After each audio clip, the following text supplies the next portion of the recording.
Page 127 of the Ministry of Healing. We do this every day, you'll know it by the end. The only hope of better things is the education of people in right principles. Let the physicians teach the people that restorative power lies not in drugs, but in nature. Is there an alternative to drugs? And what are the true remedies? On that same page, she says, every person should have a knowledge of nature's remedial agencies. How many? Every person should have a knowledge of the nature's remedial agencies and how to apply them. It is important both to understand the principles involved in the treatment of the sick and have a practical training to enable one rightly to use this knowledge.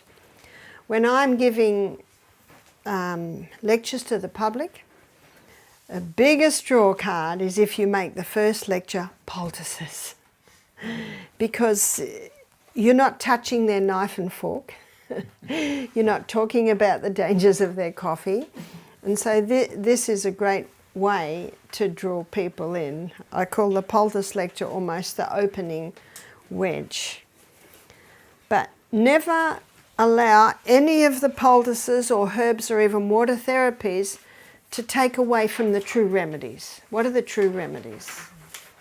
The true remedies are up here. And most people don't really want to know about that. They want to keep going to bed at midnight and they don't want to drink their water. They want to drink their teas and coffees or their Cokes or their sodas, and you know, they just want the fast food. So they'd much rather you talk about this. They'd much rather you talk about poultices. Well, that's a good start. And what I find is, as you present these things, it makes sense. They're so simple. And these poultices can go a long way to reducing the symptoms of disease. So medicine just treats symptoms. Well, as natural therapists, we also do too, because the symptoms are the voice of the body. And so the voice of the body is saying, this hurts. So yeah, we go there and we do what we can to stop that hurting. But whereas the drugs take away the voice, natural remedies, they do take away the voice, but in the process of taking away the voice, they're healing. Whereas the drugs take away the voice, sorry, but they're not healing. In fact, that they go against the healing powers of the body. And as we have discussed, drugs can play a role in a crisis. There's no doubt about that. So what do you do if you want reaction very quickly? Well, the hydrotherapy that we looked at yesterday, we talked about how you can get pain relief quicker than even a drug there. So certainly sometimes that can play a role. Every situation is different.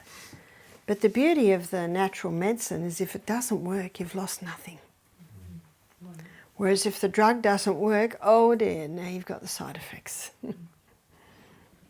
So we're going to begin by looking at the onion. And I think every home has an onion. And I'm going to look at the onion as cooked and the onion as raw. So we're going to start off by looking at the cooked onion. And the cooked onion is the best for an earache.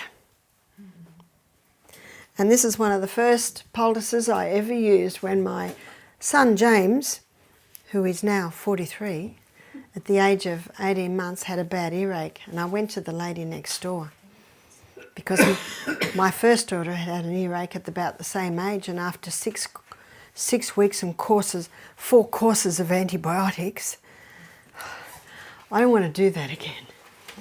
And one of the reasons I went to the doctor is because of fear. I didn't know what to do. And my friends, my mother, they said, don't play with the ears, they'll go deaf. I don't want my daughter to go deaf. I was incredibly frustrated over this long period of time. And what's the definition of insanity? To do what you've always done and expect different results. So I'm not going to do that again. So I didn't tell anyone, because then you don't get the pressure. But I had to do something. So I went to the old lady next door. I'm 25, she's 85. What did your mother do when you had an earache as a little child? And she said, Mum would steam up an onion on the stove. So I went home, I quickly steamed up an onion on the stove, and I cut it in half. And you cut in half across. So when you cut it in half, you're looking at the rings. So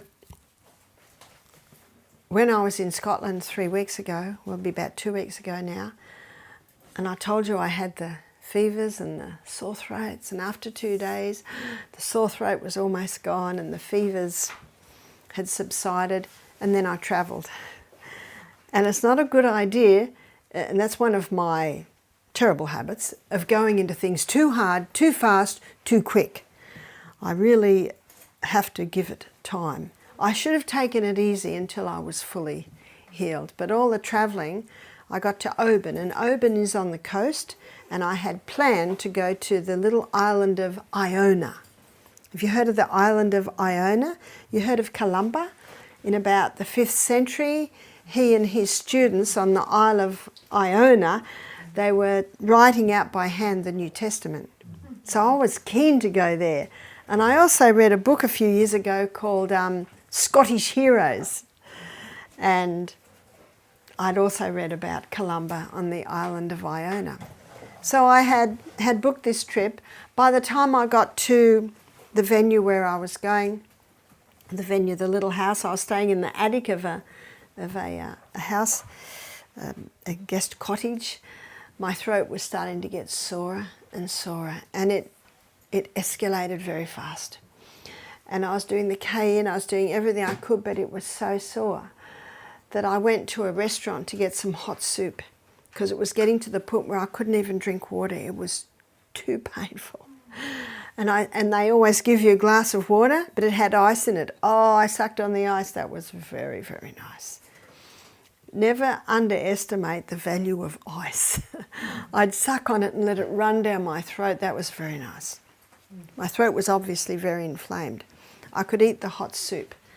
And then I went and got into my little bed sitter, but it was on the right side and my ear started to ache.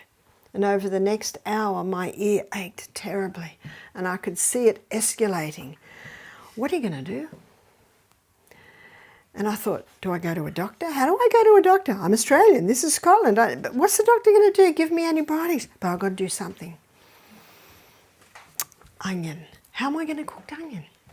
So I went into 2 fast food shops and I said, excuse me, could I buy some cooked onion? No, we only send raw onion. So I went back to the little restaurant and I found the staff there incredibly nice and helpful. And so I went in there and I said to a young man named Richard, he was about 32, I said, excuse me, I've got a very strange request. Could I buy a cooked onion? And he just looked at me. I said, I've got a very sore earache. I'm a tourist and I know that onion will bring me relief. Okay, he said, I'll go and ask the chef. And he came back and he said, do you have to leave the skin? I said, yes. He said, the chef's agreed. I said, I'll come back in half an hour. He said, why? I said, well, the onion has to cook, has to get soft. So I came back in half an hour, and by now it's really hurting. And the onion was 4 times the size of this. It was a big onion. And he had it in a little takeaway container. I said, thank you so much. He said, no charge. Oh, that was very nice. So I went back to my room. What are you going to do in your room? I haven't got anything to make a poultice, but I had a little face cloth and I cut it in half. I had a knife because when I travel, I usually do a lot of my own food in my room. And I wrapped it, and of course it was a lot bigger than this, but I needed something to keep it warm. And I hadn't used the waste paper bin yet, so I got the plastic bag out of there and I laid down and I wrapped it on my ear, and then on my throat, and then put it up there, and then I got a towel and folded it over and put it on and laid down in the bed. It was about 3 o'clock in the afternoon, and I dozed off to sleep. And then I woke up and it was still warm. If you can keep it warm, you can keep it there. So for people that don't want to use plastic, you could use wool. Yeah. Wool, you've got to insulate it, because if it gets cold, that will hurt the ear. Now the cooked onion is a drawer, and something you can do when the onion is cooked, you can squeeze it a little and put it into the ear. But I was by myself, and I was in a lot of pain, and that sounded too complicated, so I just did the onion on the ear. And I dozed and I read for a while, and then I dozed for a little while. And after 3 hours, it was still a little bit warm, but I thought that's enough. And what it had done, it was almost up to 10 out of 10, which is, excruciating pain. And it brought it down to about a 7. See, we're so used to drugs that we want it to do just what the drug does. But because it brought it down to a 7, I could handle that. And the throat was a little bit better. And so I had a shower, and you can do the hot and colds in the shower, but the ear was too painful to even put cold near. And so I went to bed, and I went to bed at 8 o'clock, and I slept. And I slept all night, praise be to God. Remember, one of those true remedies. Rest. And I woke up in the morning, and it was down to 5 out of 10. And I got my water bottle, I could drink. Oh, I said, praise be to God. And I got up and I went out for a walk, and I had my earmuffs on, you must keep it warm. And I felt quite good, and I came back and I had more water. I could even eat. I had crackers, avocado, fruit, nuts, that was my breakfast. And so I went to Iona. And I enjoyed the day. I was a bit disappointed that the Catholics have got in there and put lots of Catholic signs and crosses. And anyway, I did enjoy it. And when I came back, I was very weary. One has to be careful as to not doing too much when you're recovering. But I could still drink, and the throat hadn't risen any worse.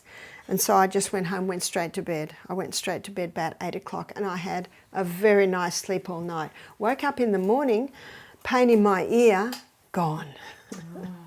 It was totally gone. So you see what it did? It went from 10 out of 10 down to 7 out of 10, down to 5, down to 4. And then after that good sleep, no more pain in my ear, and my throat was much better. So instead of 10 out of 10, excruciating pain for swallowing, it had come right down to maybe 4 out of 10. I could drink water, and then I had to pack up, but I went on my morning walk first. Remember the true remedies? We're down by the sea, breathing in very, very deeply, could drink my water easily now. And then for lunch, I went back to that little restaurant, and would you believe that I had carrot and coriander soup, and then I had a sweet potato and caramelized red onion quiche, broccolini, and praise be to God when he gives you good food. And it's the first solid food that I had had for many days, really solid. And I couldn't see Richard, I so wanted to tell him. And I was just about to leave, and I saw Richard, and I went up with a big smile on my face. He said, "Did you get to Iona?" I said, "Because of the onion." I said, "Because of the onion." I said, "Thank you so much." I said, "I just want to thank you for your kindness." Do you know, he just beamed. He just beamed.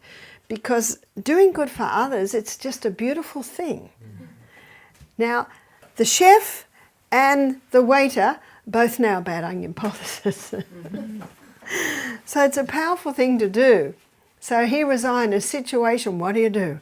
I'm not even at my Scottish mum's house. I'm in a little bed and breakfast type thing. Well, what are you going to do?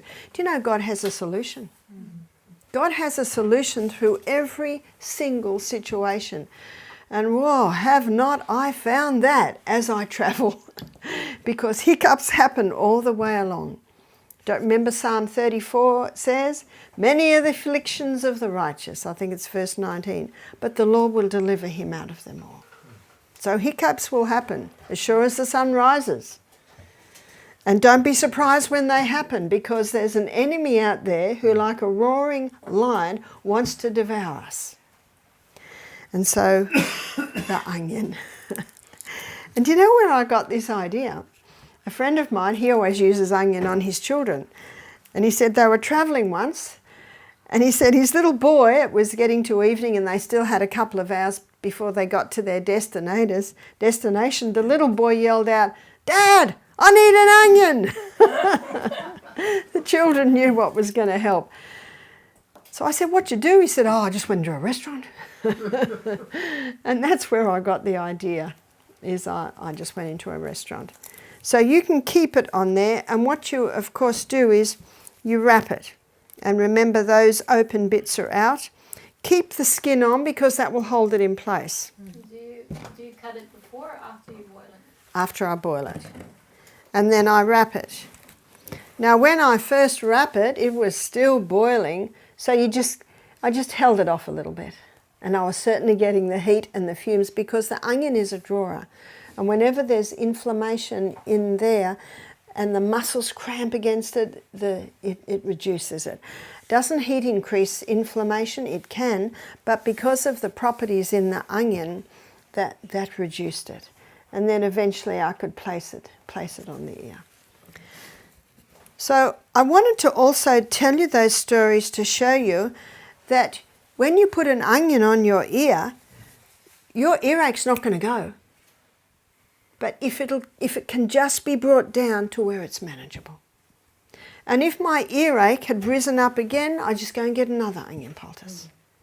Can you see how what you're looking for, and we've talked about this a few times, is response.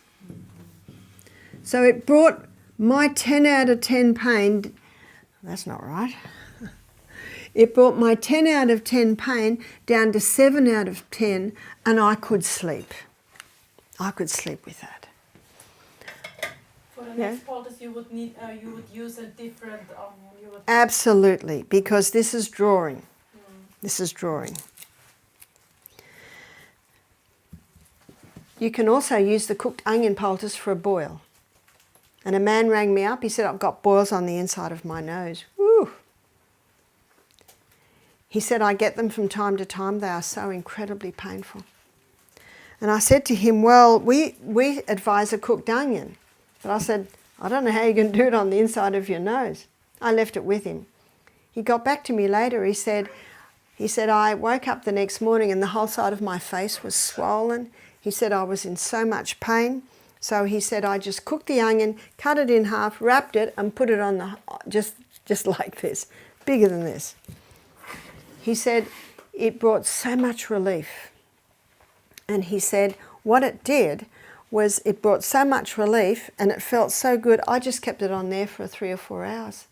And he said, when I took it off, there was this moisture happening and it all came away. See, what the onion does with a boil, it draws everything in to the central spot of a boil, and the onion opens it. It draws it to the point, and because it's hot and moist, it'll make an opening and all comes out. He said to me, "I can't believe it." He said, "Usually I'm in pain for days." He said, "I had it on for 3 hours, it all came away," and of course once it comes away there's no pain, because it's the pressure that caused the pain. So there are 2 places to use the cooked onion. Now we're going to use the raw onion. And I'm going to demonstrate a little bit, and I'm also going to just describe a little bit. So for a sore throat, and I know one night when my throat was really hurting, when I was in Scotland, because I was probably about 3 days with the fevers and the very sore throat, I woke up in the middle of the night and it was really hurting me. So what I did was I got a cloth, I went down to the kitchen, I found an onion, and I just broke up the onion like that. Ideally you have it very, very thin. And then I folded it over like that. So now I've got that, and I put it against my... Now what I did in the middle of the night, you know, I didn't know where a cloth is, so I just used kitchen paper. And you certainly can use kitchen paper, but in some of the poultices I'm going to show you, they're too wet and the kitchen paper can break and tear, and you don't want mess everywhere. So I put it on here, I put some cling wrap around that, and then I put a scarf on, and I went back to sleep. And I slept very nicely. And again, that just takes the edge off. So when you're helping someone with this, don't say this is going to take your earache or your throat ache away. It's just going to take the edge off. It'll just take the edge off. And then you can basically just about live with it. And if you've had 10 out of 10 pain, 8 out of 10 pain is very nice. It's very nice compared to a 10 out of 10. So that's another thing you can use the raw onion for. I have a question. Yeah? Can it be that it burns you? I've never known it to burn. Because I mean it's not onion, but I did it with lemon, and I felt that it's itchy, and I didn't take it off, and I really burnt myself. Yeah, and I know that you can burn with garlic, and we'll talk about that in a minute. But not with onion. No, I have not found so. Have not found so. So in this one, you can put the sliced onion on a tray like this, and you can put it in a room that you've just painted. Has a strong paint smell. I got a new fridge about 2 years ago, and I didn't like, every time I opened the fridge, it was just this plasticky smell. And in the freezer too, so I put this in the fridge and I put another one in the freezer overnight. And when I opened it in the morning, it did smell a little oniony, but once I'd taken the onion out, it didn't smell onion, and the bad smell had gone. You can do it with new cars too. Also, if you have a baby who's got a bit sniffly, you can lay this beside their bed so they're breathing the onion fumes in. Is it better to have slices than to have half? If you have slices, you've got a larger surface area, so you've got more onion fumes coming off. And you can also chop the onions into little squares and put them on the bottom of the feet. So how you can do this is you get 2 socks and chop the onion up into little squares and put half the onion in one sock and half the onion in another sock. And then put the sock, or the foot with the sock on it, in a plastic bag, because what that will do is it will prevent the foot from chilling because of the wet onion, and it'll also protect the sheets against the onion perhaps staining it. And I'm a washer lady. I love washing, and I don't like stained sheets. So the foot is touching the onion, and it will never hurt. I've never seen it burn. Yes? Why the raw onion for sore throat, and why not cooked onion for sore throat, and vice versa? That is true. That is true. The cooked onion goes very, very deep, and the heat really helps when you've got an earache. Whereas the onion, that cuts mucus. I think we all know when we chop an onion, you often start crying. So the raw onion's nice in there when you've got just topical respiratory. And so you've got an onion, cut it in half, chop it, put it into the 2 socks, then put the foot in the sock on top of the onion, and then wrap a plastic round and twist it. You could put the onion straight into plastic bags and put the feet on that and wrap it around, but I don't really like plastic touching the skin. And the juice will quickly go through to the sock to the bottom of the feet. Why would you do that? The feet are a reflex for abdomen, chest and head. And with this, you've got a relief of head cold and chest cold. And I saw the effect of this. I've seen it a few times. My little grandson was coughing when my son dropped them off. The little boy had a bad cold and he coughed and he coughed. And so I went in and put the onion on the bottom of his feet and then put him back to bed. I think he was about 5, not one more cough. It's almost incredible. He coughed non-stop for an hour. I put the onion on the bottom of his feet and he didn't cough again. And about midnight, 1 o'clock in the morning, Grandma, can I take them off now? Okay. So I took them off his feet, just put them on the bench, went back to bed, and then I heard the other one coughing. Cough, cough, cough. Oh, no. So I got up and just put the same one on them. I wouldn't have done it a day later, but it was only a few hours. Or we Yeah. can wrap it with a cotton bandage. You can, and then put it on. you certainly can. Anything that'll keep that onion on the bottom of the feet. But because it's all loose, putting it in a sock is handy. It touches the bottom of the feet. The biggest pores in the body are on the soles of the feet. That's why I'm always cautious about what the soles of my feet touch.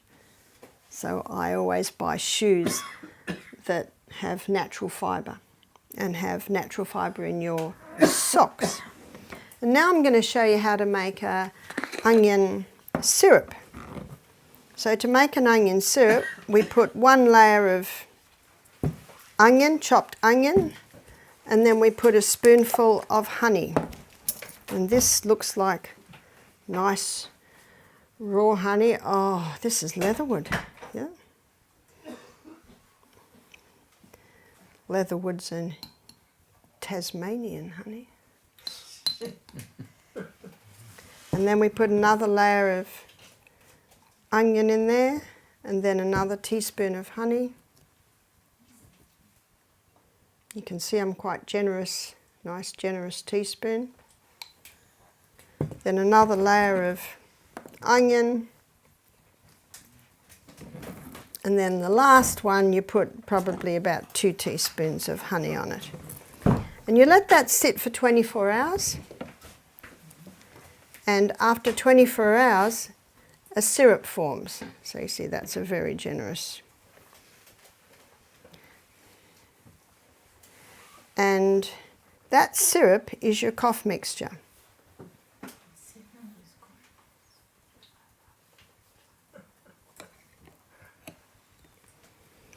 By the end of our demonstration today, the syrup will start forming.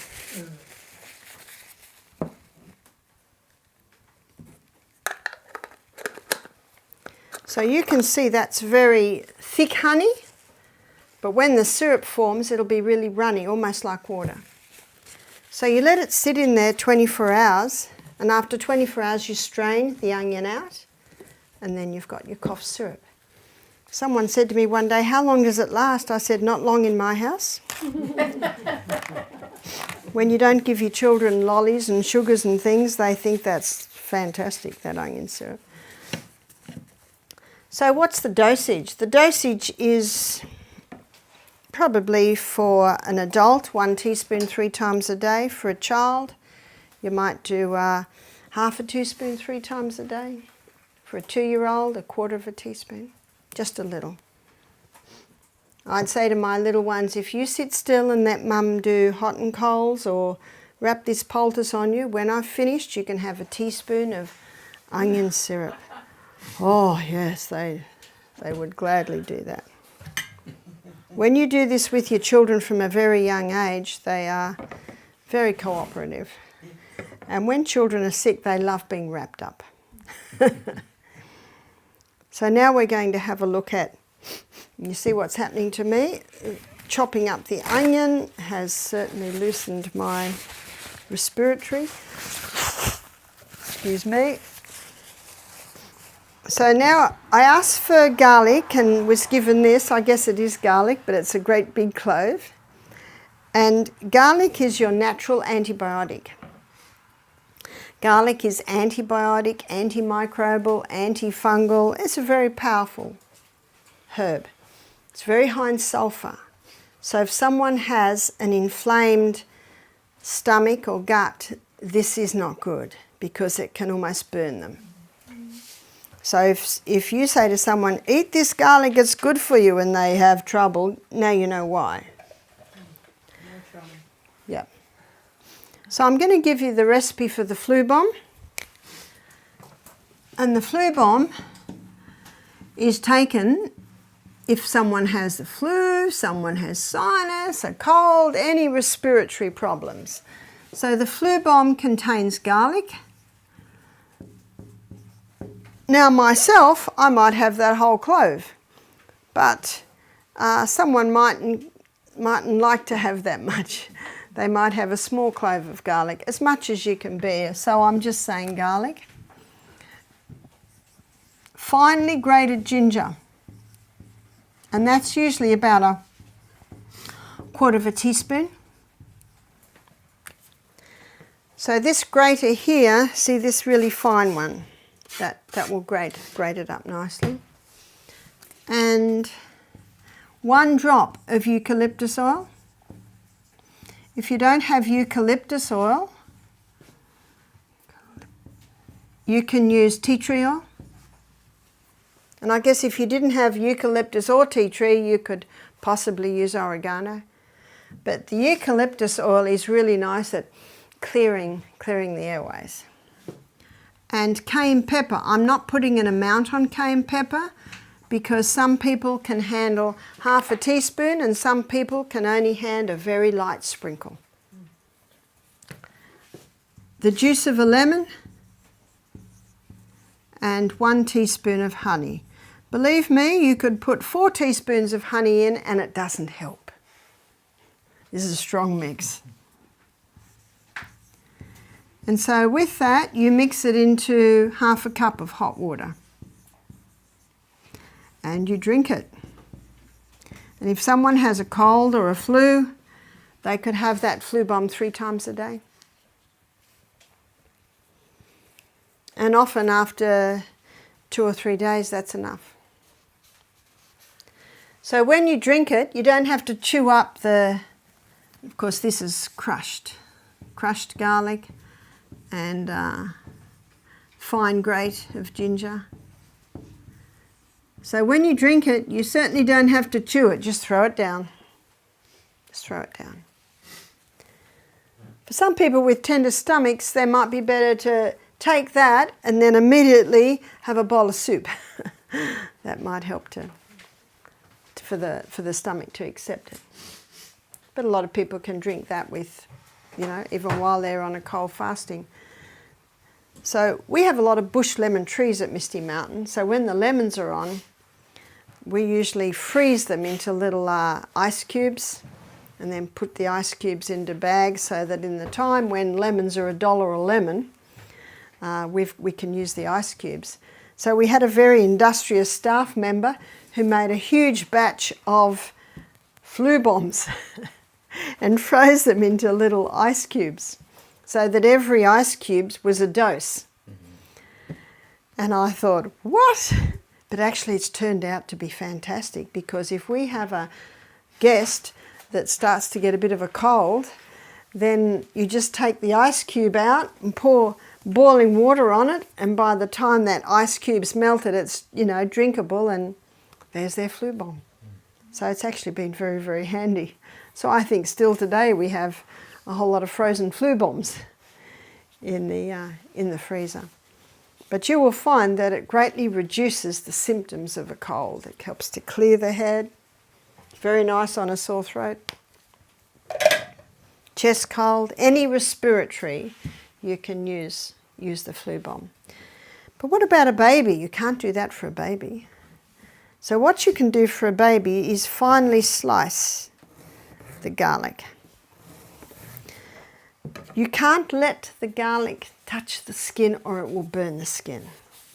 Remember what I said? This is high in sulfur. And so I have done this many times with my babies and my grandbabies, is you get a cloth like that and you put a couple of layers of finely sliced garlic on the cloth, and then you wrap it onto the bottom of the feet like that. So that will never burn as long as there's a cloth between the garlic and the skin. And if it's a little baby, you just put the little booty on. You can smell it on their breath in a few minutes. Now I remember after I'd given demos like this at our little local church, this is many years ago and my children were still at home, a lady came into church with her baby, and as soon as she walked in, we all knew the baby had garlic on the feet because we could smell it. But my son James, he often used to get chest colds, so I would wrap the garlic on his feet like this and put a sock on and put the shoe on and send him off to play, and every step he's taking, what's happening? He's squishing that garlic, and a little bit more is going, and a little bit more is going in. At the end of the day, when I gave him his bath and I unwrapped him, the garlic looked like pieces of dried out leather. There's not a drop left. If you crush the garlic, it's too much all at once, and that can cause the burn. But if you just do the slices, then little by little, the body will take it in. So what's the garlic going to do when you do that? Remember Psalm 104 verse 14, that God gave herbs for the service of man? When that garlic goes into the blood, your body will take it where it needs to go. And it's very good on respiratory. And so often it'll help to clear the chest. It'll help to clear the airways. Now, an old lady named Daisy. Now, Daisy was about 80 when I met her, and she introduced me to a lot of natural remedies, and I was only about 25 at the time. And she told me that what she used to do to her babies if they had a cold, she'd get a drop of eucalyptus oil on her finger and she'd touch it on their fontanelle, you know, the soft spot at the top of the head. And she said that that would help to clear the airways, because you don't want to put eucalyptus here on a tiny baby. You're hesitant to put it here. They could put it on a toddler and they will breathe it in. It will certainly help. So she put it on the fontanelle. So that's, you know, first 3-4 months. And I remember when my baby had a cold and I'd put the eucalyptus oil, just one drop on the fontanelle. I'd put the bottle back on the cupboard. I'd go back to bed, lie down to feed the baby, and I found they could feed. It seemed to just clear the airways. And the garlic for the baby, you'd rather do that for the baby than the onion? You could do either. You could do one night and the other night. And you can see what it does. But the garlic's definitely a lot stronger. And what I found with the onion, it just seems to stop the night cough. You almost have to do it to believe it. It seems too good to be true, but I've seen it happen so many times. I've seen it happen with my grandbabies, seen it happen with... Well, I didn't know that one when my babies were little. I knew the garlic, but I didn't know the onion. Now we're going to look at ginger. Ginger as a herb is well known for its anti-nausea effect. And if you go to the health food shop and get seasickness or car sickness tablets, it's just compressed ginger. So ginger tea can be great for a mother that has, say, morning sickness. It just can help take the edge off morning sickness or nausea. It can also help if you've got an upset stomach to sip on ginger tea. And it can also help to boost hydrochloric acid. We've looked this week a little bit at boosting that hydrochloric acid. And so the ginger tea can certainly do that. Internally, it can be taken again for nausea, but it also helps to reduce inflammation. And of course it's used in the flu bomb. I was at a function one day and we had a break and I saw a girl with a tiny little grater like that, but it was tiny. She had a teapot and she was grating ginger, and I said, ginger tea, because that's the nicest ginger tea, is to finely grate the ginger and just pour boiling water on a teapot. It's my favourite tea. So I do a teaspoon with a cup of boiling water. Now, if you find that too strong, you just do 2 cups of boiling water. Just do it to whatever you like, but it's really got a bite. And she said, yes, she said, I'm an entertainer, I'm a singer. She said, I was in Greece, I lost my voice. And a little Greek lady made me ginger tea. She said, I sang that night. So she said, everywhere I go, I have my little grater, I have my teapot, and I buy the ginger. And she swears by it now. If you go to Asia and have a massage, when your massage is finished, they always give you a cup of ginger tea. Ginger tea can also warm a person from the inside. If a person is very chilled and they have a cup of ginger tea, it can warm them from the inside. But you can also use ginger externally. And externally, this is the way to remember, is ginger is for joints. So ginger, and you see what I do, I was allowed to cut up this tea towel. It still looked pretty good to me, but I was promised I could cut it up. What I have here is a sheet. And the sheet is good. You know, as soon as the sheets start to get a little rip in them, and after my experience with my onion, I always will travel with a square like that. And the beauty of making poultice in the cloth is there's just less mess. It's no fun if you've got bits of ginger falling through your clothes. So what we're going to do is I'm going to show you how to make the ginger poultice. And I always lay a square of plastic down. Now cling wrap is very hard to control, so I fold it over and over and over a few times so that it's a little bit more controllable. I put that down, I put my cloth down, and then I grate straight into the cloth. I'm a cook and I like as least washing up as possible. You could grate it onto a plate, but then you've got the plate, then you've got some of the juice stays on the plate. But if you do it like this, straight into the poultice, you're getting all the juice. So, and the way I'm grating it now, that's the best way to make a ginger tea. In fact, if I'm doing a ginger poultice, and all the little bits like this, I usually put in a cup and pour boiling water on that. My grandmother used to say to me a lot, she used to say, waste not, want not. And so I don't waste much. So you scrape that ginger off. Now when I say ginger's for joint, it's excellent for any joint inflammation. What the ginger appears to do is pull the inflammation out of the joint. Even muscles? Mostly joints. So here's our ginger, and that's about how much you'd use. That might be 2 teaspoons. And then you fold it over. I say we're folding over north, south and east, west. So top and bottom, and then over to the other sides, like that. And when you've made that, you turn it over. Now can you see the moisture coming out there?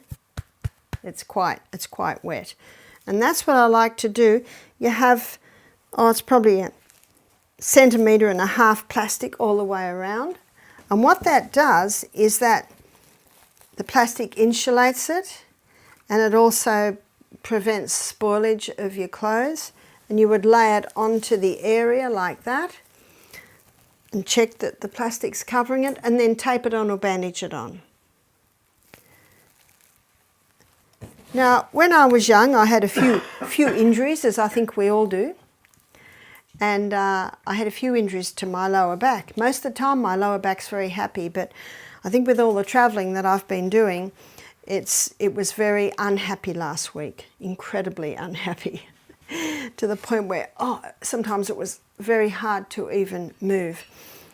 And I was putting the hot water bottle on my lower back, and that brought a lot of relief, but then it got to the point where it started to inflame it even more. And I woke in the middle of the night, and I could not find a position that was not painful. So I got up and went down to the kitchen, found a grater, found some ginger. I had to go to the cook the next day and I said, look, it looks like that because I got to it in the middle of the night. And I grated the ginger, and because I didn't have any cloths, I just used the kitchen paper, put it on the plastic, laid it on my lower back, and then just put some undies on that came up high to hold it in place, and then laid down on my lower back with my knees in the air so my back's flat onto the poultice. At first it's cool, but then it took about half an hour, and the heat, so hot.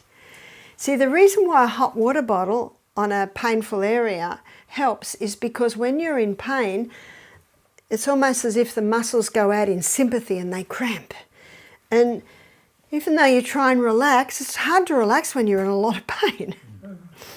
So what the ginger poultice does, it's pulling the inflammation out of the joint. That's causing a lot of heat in the area, and that heat relaxes the muscles. Oh, I got so much relief. I just fell asleep, and I slept for 5 hours without a break.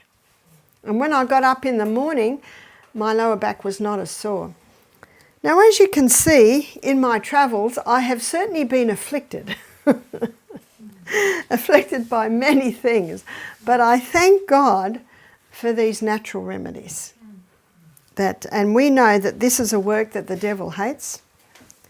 But I thank God that many of the afflictions of the righteous, but the Lord delivers him out of them all. And a just man falls 7 times and rises up again, is that right? And I was just very thankful that as I lectured, you couldn't tell that my back was very sore.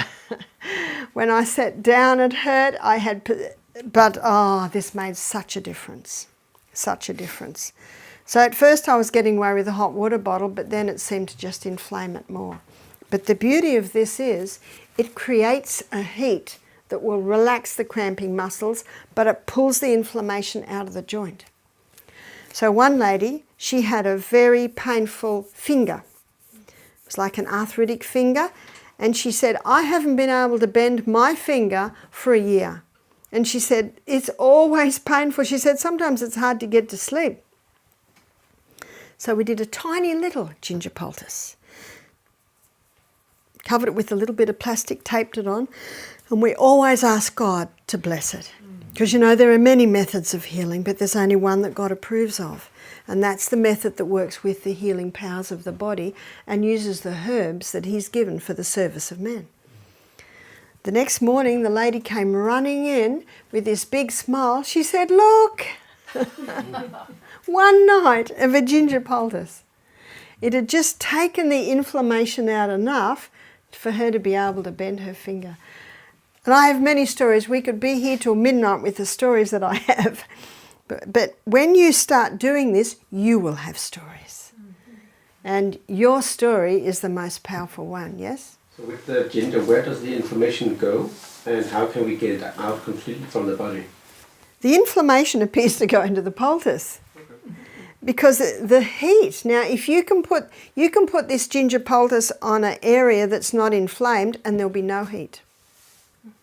The heat only seems to, and that's why I have just come to the conclusion that it's pulling the inflammation out of the joint to the skin. And one lady said to me, Barbara, the poultice is getting so hot.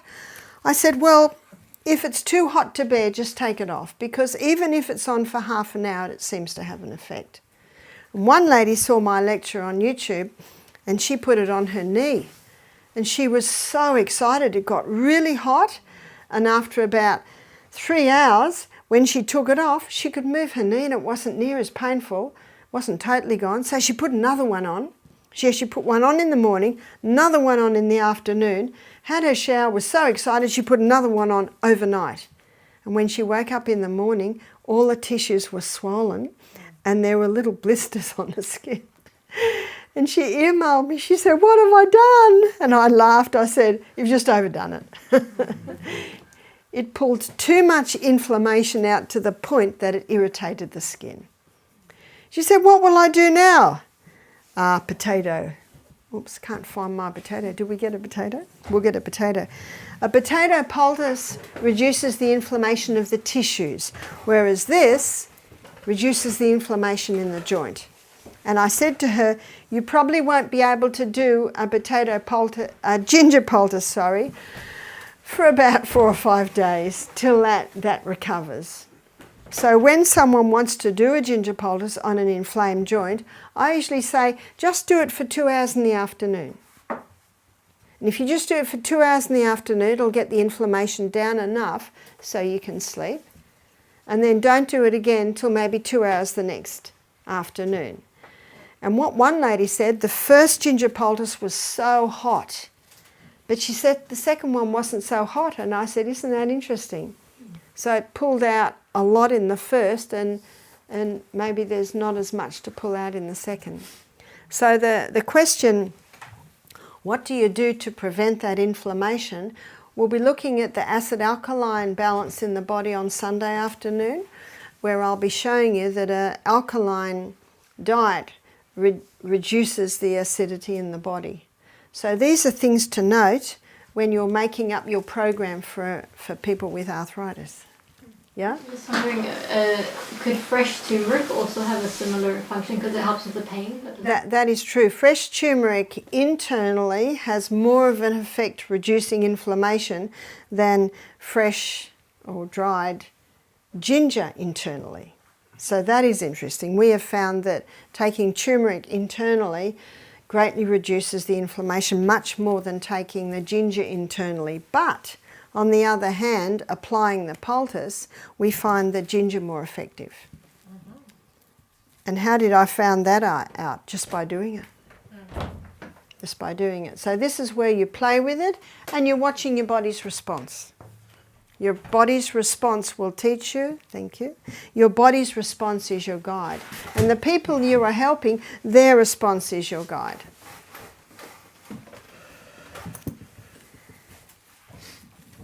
Now what you can do is you can make up this ginger poultice a few hours ahead of time. You can fold it over and you can keep that in the fridge till the person needs it.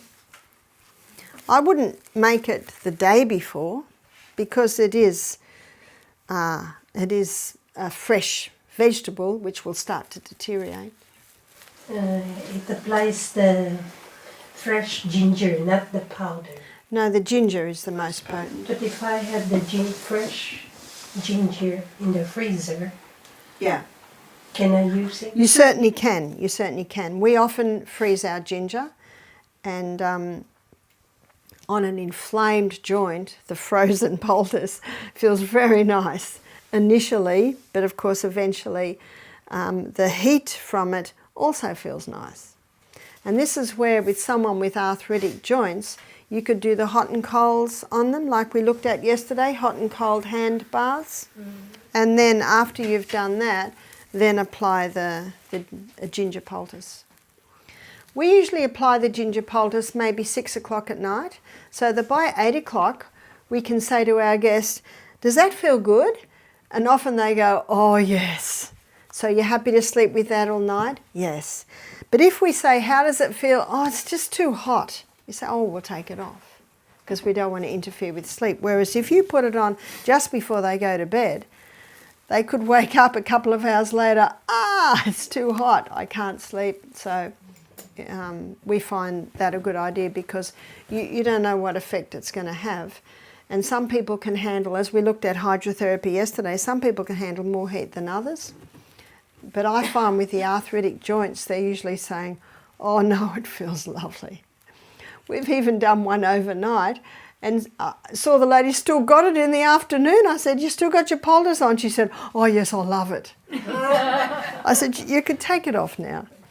And what we find, because we have a steam sauna at the end of every day, our guests do, is that they might have it on for 3 hours in the morning and take it off. And then they go into the steam bath and the knee gets really, really hot. Well, the skin does from the ginger poultice that they had that morning. Yes? So what is the longest time I should leave the ginger poultice on? You know, I don't think, it's really done all its work in the first probably 3 hours. 3 hours. So there is no need to leave it on any longer. But you probably wouldn't want, you know, some people have it on overnight Yeah. and then take it off in the morning, yes? The cause of arthritic joints, what do we know about that? What is causing it? So the cause of arthritic joints can be a few things, and I'll be covering that in detail when we look at the acid-alkaline lecture. See, my mother had rheumatoid arthritis to the point where she was a cripple in a wheelchair and she died at the age of 51, a cripple in a wheelchair with rheumatoid arthritis. My mother didn't know, and at that stage, I was only 25, I didn't know. I didn't know, but I realise now that Mum didn't drink any water. She would have 3 or 4 cups of tea a day. She was almost addicted to pain-killing medication. And she had meat, and the only bread she had was white bread and sugar biscuits. And wow, when I look at Mum's diet now, I just go, yes, yes, yes, yes, tick, tick, tick, tick. And what tipped the scales was my father. He wanted to change jobs. He'd been a manager in a big construction factory, but a friend of his had a Shell service station. Do you call it service station? Gas, they call it gas station. And so he wanted to change careers and run a service station. And so it meant leaving our childhood home and going to another area, and my mother did not want to go. But she went. And my father said within 6 months of moving into the new house, she started to get pains. And within another few months, she was bedridden or wheelchair ridden. So I guess that, you know, dear old Mum. So looking at some of the factors that came together, I think there was also an emotional factor there. And I have strong inherited genes towards rheumatoid arthritis. And I think the few injuries I've sustained to my lower back, I wouldn't be surprised if there's a little arthritis in there. But I manage it. I eat a largely alkaline diet. If it starts to speak too strongly to me, I put the ginger on. So another illustration of how you can manage what's happening in you. Because I'm way past 51 and I'm not a cripple in a wheelchair. So that's a good illustration that genetics may load the gun, but it is lifestyle that pulls the trigger. And my mum didn't know. So many are sick through ignorance. So that's the ginger, and we're going to look at potato. And when we've looked at potato, we're going to have a break. So let me show you potato. The potato you make very similar, the way we made the ginger. But potato's quite wet. I find it even wetter than ginger. And there's nothing worse than leaking potato poultices. So I'm very fussy how I make a poultice, because I have had some staff that are a little bit sloppy with it, and then the guests wake up in the morning and there's grated potato all through the bed, you know, and stained on the sheets. Ooh. And often, if that happens, that guest doesn't want another poultice because it was just too messy. And so it's important to be very neat with your poultices. So with the grated potato poultice, it reduces joint, well, the ginger's the joint, it reduces tissue inflammation. So where would we use the potato poultice? Anywhere where there's tissue inflammation. Now you might be familiar with Ellen White's comments on James chapter 5, where it says the prayer of faith shall save the sick. I think it's James chapter 5:15. The prayer of faith shall save the sick, and the Lord shall raise him up. And Ellen White says in the Bible commentary 7a, she said, it is not enough to pray. She said, when you pray, God will bring to your mind a simple natural treatment. A simple natural treatment. Now, if you don't know any treatments, how can we bring it to mind? I love memorising, you've probably noticed. And it's taken me many, many years to memorise, but what I love about memorising is God will bring them to my mind at the exact time to speak them or share them. And so, but God could not do that if I hadn't already put them in there. And it's the same with the natural remedies. It's important in times of sunshine, and when we look at what's ahead, we're in times of sunshine really, aren't we? So this is the time to prepare. This is the time to gain a knowledge on these simple things. So there's your potato poultice. You can probably hear that's a little wet. I've seen some potato poultices and people have done almost 3 times as much potato as that, but then it drips. It drips everywhere. Now the beauty of making a poultice the way I have, you've got a lot of packing at the back. So if there is a little bit of excess juice, this packing at the back is going to take it up. And notice again, we've got probably a good 1.5 centimetres, sometimes 2, around the poultice. So where would you apply this poultice? You would apply this poultice wherever there's tissue inflammation. So if someone sprains their ankle, do the hot and colds. And remember my daughter Julia, she couldn't handle the straight ice, so we did a minute hot and a minute cold. And you'll go more to the minute cold if there's a lot of inflammation. And then one time we did the potato and another time we did cabbage. And when you use cabbage, you've got to pulverise the leaves so they're soft. Or you could dip the leaf in boiling water and wrap it around the leg. So cabbage and potato are very similar in their effect, and it'll reduce the inflammation. Ingrown toenails are fantastic for hot and colds, ingrown toenail, then grated potato. And that grated potato will get that inflammation right down, as will the hot and colds. And then, and only then, could you cut that nail. Don't even try and cut that nail when it's inflamed and sore. And I remember a man visited once and he had a toe twice as big as toes should be. And he had an ingrown toenail. He was a visitor. And some of the people were saying, let's get scissors and cut it. The poor man's looking horrified. And I said, no. We're going to do the hot and colds. That brought him 50% pain relief. How long does it take for a painkiller to work? We looked at this the other day. It takes half an hour. Well, he had relief in 15 minutes, 50% relief. And then we put a grated potato on. Oh, he couldn't stop looking at me and smiling. And he told me that he did it again when he got home, and when he woke up in the morning and took it off, the toe was right back. It looked like a dried prune. That's all right. But it had come right back to normal and it was starting to leak the pus. Okay, and then he's got total relief. There's a lot to say on the grated potato. I'd like to call a break now. And when we come back, I'm going to explore this a little bit more.